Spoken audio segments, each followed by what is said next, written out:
Hi folks, here we are Saturday, April the 18th. Just a short one today. I'm going to put some numbers into the comments section if you're interested in having them. And I don't have a $363,600 budget for office help and expenses, so I did this myself. So there may be some typos in it, but sort of do your own research. You can double check these. I'm getting I'm not sure about you, but I'm getting sort of annoyed with our politicians right now. There's only one politician wanting to go back to Ottawa, go back to work. And you're hearing other people saying it's too dangerous, it's too inconvenient. In this COVID crisis, we should stay home. We want to waltz with Wuhan at home. And the Prime Minister coming out of his bedroom and onto the steps, spending bag loads of money, getting the country into deep, deep debt without any opposition, without any debate. Letting journalists have one question and one follow-up. And of course, that is not debate, that is not opposition. We know that many of the journalists are in the government's camp, and if they're not, they probably lose their credentials if they ask the wrong questions. But for me, it's getting annoying, and I don't know about you. Maybe you're sitting comfortably in la-di-da and you don't really give a damn. But for those of you who do, maybe it's time we should start calling our MPs, calling our people to account. I mean, they say it's too dangerous. Well, I challenge them to tell that to the first line workers, to the tow truck drivers, to the police officers, to the fire departments, to the young kids working in the grocery stores, to the care aid workers, to the frontline workers in the hospital, the ER nurses and doctors. Tell them that it's too dangerous for you to go to work. You know, I don't know. Good leaders lead from the front. They don't lead from behind. They don't lead from their bedrooms and their kitchens and their living rooms.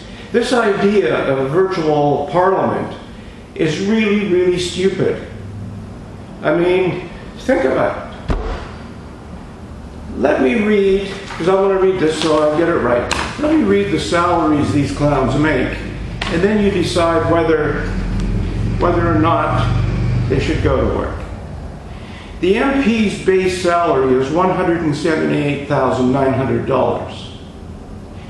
That's as of October 20th, 2019. So you may want to check these, because this is taken from Global News, October 30th, 2019. And of course, we know in April they got a 2.1% raise of $3,756, making an MP's base salary $182,656. And they have extras. For office salaries and expenses, $363,600. They also get 64 travel points. And I can't put a number on that, so I don't know where in the hell they'll be going. Other than to Ottawa, but so with the 64 travel points, 1 point equals one round trip. They can use 25 of these points to travel to other Canadian destinations other than Ottawa. They can use 4 of these points for traveling to Washington, D.C. And they can use 2 of these points to travel to New York City. And of course, when you travel, you got to have accommodation and meals, so they get an expense account up to $30,690. They also get free via rail travel. You don't know how much that is because you don't know where they're going. Their family can travel at half price.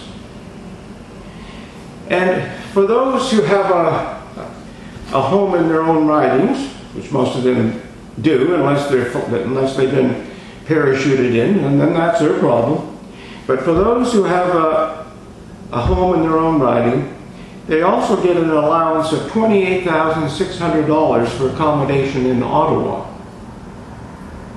If they happen to sit on a committee, be a vice chair of any committee, the deputy house leader, they get an extra $6,200.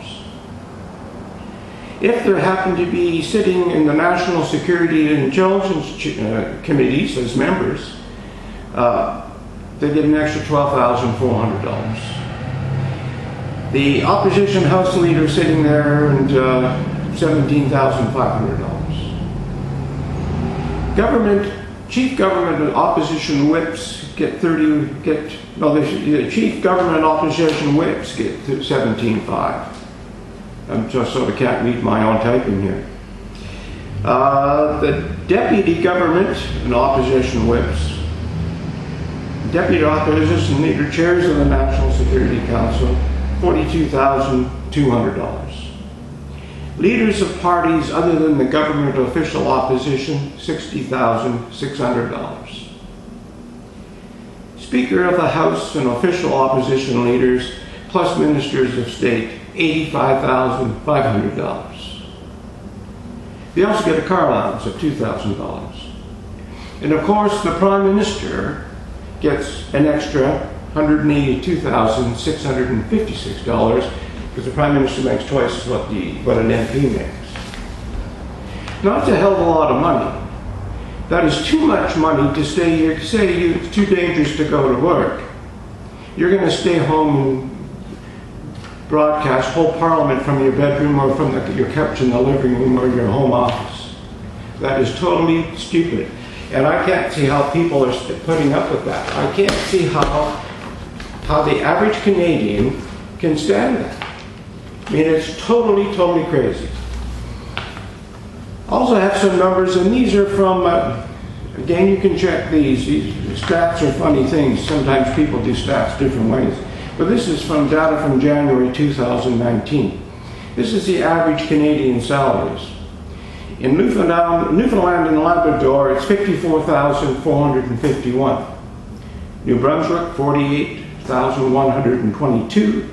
Nova Scotia, $46,396. Prince Edward Island, $44,455. Quebec, $49,312. Ontario, $53,598. Manitoba, $49,498. Saskatchewan, $53,251. Alberta, $59,920. British Columbia, $50,716. The Yukon, $58,725. The Northwest Territories, $73,620. And Nunavut, $72,185. Average base MP salary, $182,656, plus a lot of perks and extras. And they want to stay home. They want to leave from their bedrooms and their backroom kitchens and their cottages. It's too dangerous to travel. I don't know about you, but I think this is totally nuts. I mean, that is not democracy. It's just a bloody excuse to do something that, I don't know, I posted a video, a speech of John F. Kennedy from the 60s, where he talked about this kind of shenanigans. And I'm not sure if he had the courage to listen to that or what. Listen to his speech.